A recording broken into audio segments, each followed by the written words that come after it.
இனியவர்களே, ஆனந்தமானவர்களே, அற்புதமானவர்களே. Dragon Pradeep ரங்கநாதனுடைய dragon இந்த படம் எப்படி இருக்கு? இளைஞர்களை கவர்ந்ததா? 2K கிட்ஸ் கொண்டாடி தீர்க்கும் டிராகன் என்று தான் சொல்ல வேண்டும். பிரதீப் ரங்கநாதன் நடிப்பு அரக்கனாக, நம்ம சூர்யா வந்து நடிப்பு அரக்கன்னு சொல்லுவோம். படம் முழுவதும் அதாவது வந்து அவருக்காகவே தேர்ந்தெடுக்கப்பட்ட மாதிரி ஒரு அருமையான ஒரு கேரக்டர். ஒரு 2K கிட்ஸ் இந்த காலத்து இளைஞர்கள் எப்படி இருக்காங்க அப்படிங்கிறத ஒரு பட்டையை கிளப்பி ஒரு பல்சை பிடிச்சி யஸ்வந்த் மாரிமுத்து ரொம்ப பிரமாதமாக அந்த படத்தை இயக்கியிருக்கார். ஒரு சீன் கூட நம்மளை சோர்வடை வைக்கல. ஒரு டோட்டல் என்டர்டெயின்மெண்ட், தேட்டர் ஃபுல்லாக சிரிச்சுக்கிட்டே இருக்கிற மாதிரி ஒரு அற்புதமான ஒரு அருமையான ஒரு படமாக இருக்கின்றது. கதை அப்படின்ட்டு பார்க்கும்போது காலேஜில் நடக்கக்கூடிய ஒரு கதை அப்படிங்கிறதால ஒரு ஒரு ஒரு பையன் 48 அரியர் வச்சு அதை எப்படி ஒரு கால சூழ்நிலையான இக்கட்டான சூழ்நிலையால் ஒவ்வொரு படத்துலையும் வந்து வில்லன் பழிவாங்க தான் முயற்சி பண்ணுவார். ஆனால் அதில் வந்து வில்லன் வந்து அந்த 48 அரியரையும் கிளியர் பண்ணுறதுக்கு அவரை எப்படி திருப்பி காலேஜுக்கு கொண்டு வந்து அந்த இன்ட்ரோல் சீன்லாம் வேறு லெவல் சீன். உண்மையிலேயே வந்து பார்த்தீங்கன்னா ஒரு பையன் 48 அரியர் வச்சுட்டு அப்பா அம்மாட்ட போய் சொல்லிட்டு நான் வேலைக்கு போகிறேன் அப்படின்னு சொல்லிட்டு ஒரு காலத்தில் தனுஷை நம்ம திருப்பி பார்க்குற மாதிரி இருக்குது. அவர் பையன் எப்படி பண்ணிட்டு போனாலும் இந்த கேரக்டர் வடிவமைப்பில் பார்த்தீங்கன்னா நம்ம யஸ்வந்த் மாரிமுத்து வந்து பிரமாதமாக ஃப்ரேம் பண்ணியிருக்காரு. அதுவும் ஹீரோவோட அப்பா அம்மா வரும் 2 பேரும் பின்னி எடுத்துட்டாங்க. இன்னொரு லைஃப் டைம் கைதிக்கு அப்புறம் அந்த நடிகருக்கு இன்னொரு லைஃப் டைம் படம் என்று தான் சொல்ல வேண்டும். ஒவ்வொருத்தருக்கும் இவர் அப்பா சொத்தை வைத்து நம்ம வந்து ஒவ்வொரு படமும் பார்க்கும்போது ஒரு படத்தில் விஜயகுமார் சொல்லுவார், விதைகளில் விற்று கூட உன்னை படிக்க வச்சப்பா அப்படிம்பார் கிழக்கு மீது. அது மாதிரி தான் ஞாபகம். இனிமேல் வருங்காலத்தில் எல்லோருக்குமே அப்பா அம்மாவனா இந்த அப்பா அம்மா தான் ஞாபகம் வருவாங்க. பையன் கேட்குறான், ஒரு ஃபேக் டிகிரியை ரெடி பண்ணுறதுக்காக 10 லட்ச ரூபா கேட்குறாங்க கூட, அதுக்கு கூட அதை வந்து இந்த சொத்து பத்திரம் எல்லாத்தையும் அடவு வச்சுட்டு நீ வாப்பான்னு எல்லாருக்கும் இப்படி ஒரு தந்தை இருக்க மாட்டாங்களா? அதாவது தமிழ் சினிமாவில் எத்தனையோ தந்தைகள் வந்திருப்பாங்க. பையன் எப்படி இருந்தாலும் அவன் மேலே அபரீதமான நம்பிக்கை வச்சு திருப்பி அந்த பையனுக்கு உதவி செய்யணும். அப்பா கேரக்டர் வந்து ஃபென்டாஸ்டிக் கேரக்டர்.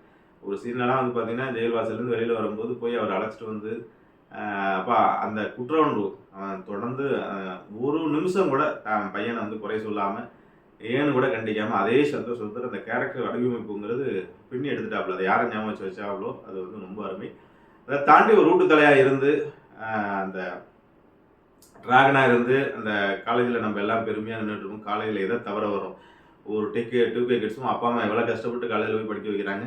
அதுவும் பூபர் டைரக்டராக படத்தை எடுக்காமல் படம் ஃபுல்லாக வந்து அந்த பிரதீப் ரங்கநாதன் மேலே சுவையை ஏற்றி அந்த படத்தை ரொம்ப அழிவு வச்சிருக்காரு. எனக்கு தெரிஞ்சு 12th ஃபெயில்னு ஒரு படம் வந்துச்சு. அது வந்து ஒரு ஐஏஎஸ் ஆஃபீஸரோட வெற்றி படம் அப்படிங்கிற மாதிரி இருந்துச்சு. இதை தாண்டி வந்து ஒரு படமாக நெகட்டிவான கேரக்டர்ஸ் எல்லாத்தையும் சொல்லி அதை பாசிட்டிவாக இருக்குது. அதுவும் ஒரு 15 நிமிஷம் கிளைமேக்ஸ்லாம் அவனுடைய மனசாட்சி வேலை செஞ்சு அது நடக்கிற விஷயங்கள் அப்படிங்கிறதெல்லாம் வந்து ரொம்ப அற்புதமாக இருந்துச்சு. கதையாக பார்க்கும்போது ஒரு மேலோட்டமாக பார்க்கும்போது ஏதோ காலேஜ் ஸ்டூடெண்ட்டுக்கும் பிரின்சிபாலுக்கும் நடக்கிற பிரச்சனை மாதிரி அத்தனையும் உணர்வு குவியல்கள் இந்த காலகட்டத்து இளைஞர்களை அப்படியே படம் பிடிச்சி காமிச்சிருக்காப்புல. ஒவ்வொருத்தரும் ஹீரோவாக இருந்து இப்போ இருக்கிற காம்படிஷன் யுகத்தில் அந்த இன்ஜினியரிங் படித்து அது வெளியில் வர்றதுங்கிறது எவ்வளோ பெரிய போராட்டம். அந்த போராட்டத்தில் அந்த மனிதன் எப்படிலாம் வந்து அவன் வந்து ஹீரோயிசத்தை மெய்ப்படுறதுக்காக டார்கனா அவன் வந்து வெளியில் வர்றது ராகவன்கிற பேரை சுருக்கி அந்த மாதிரி வச்சுருக்காங்க.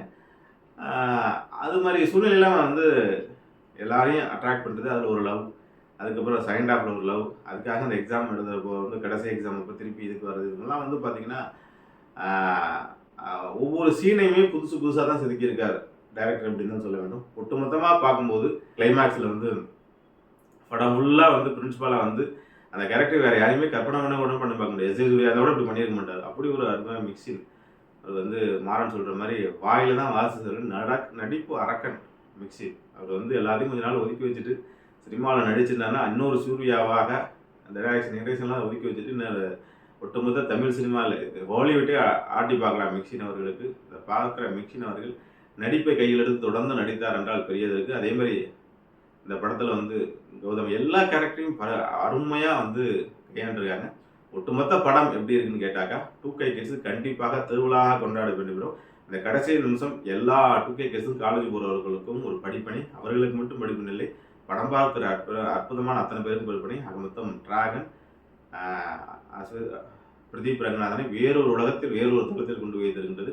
ஒட்டுமொத்த பிளாக் பஸ்டர் என்று தான் சொல்ல வேண்டும். சமீபத்தில் வந்த படங்களில் மிகப்பெரிய என்டர்டெயின்மெண்ட்டும் மட்டும் இல்லாமல் நான் பாடம் எடுக்கிறேன்னு சொல்லிட்டு போதனைகள் சொல்லாமல் அப்படியே சீன்ஸாகவே அதை வச்சு எல்லாரையுமே உணர வச்சிருக்காரு. மிக அற்புதமாக கையாண்டிருக்கார். ஒட்டுமொத்தமாக சொல்லப்பட்டு அஸ்வத் மாரிமுத்துக்கும் பிரதீப் ரங்கநாதனுக்கும் மிக்சனுக்கு மிகப்பெரிய எதிர்காலம் இருக்கின்றது. படம் மிகப்பெரிய ஹிட் என்பதை சொல்ல வேண்டும். இதெல்லாம் தாண்டி ஒவ்வொரு காலேஜ் ஸ்டூடெண்ட்ஸும் இந்த போய் படத்தை பார்ப்பாங்க.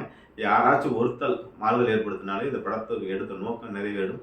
ஒட்டுமொத்தமாக எல்லோருக்குமே மிகச்சிறந்த எதிர்காலம் இருக்குது. இந்த படத்தை பார்ப்பவருக்கும் எதிர்காலம் இருக்கின்றது. என்னை பொறுத்தவரைக்கும் 12th ஃபெயிலுக்கு அப்புறம் ரொம்ப ஒரு அற்புதமான மனதை கவர்ந்த ஒரு அற்புதமான படம் என்று தான் சொல்ல வேண்டும். இந்த ஒட்டுமொத்த டீமுக்கும் என்னுடைய வாழ்த்துக்களை தெரிவித்துக் கொண்டு வாழ்வுடன் வாழிய நலம் வாழிய பல்லாண்டு என்று சொல்லிக்கொண்டு உங்களுக்கு விடைபெறுகின்ற நண்பர்களே. வாழ்த்துக்கள். வாழிய நலம் வாழிய பல்லாண்டு.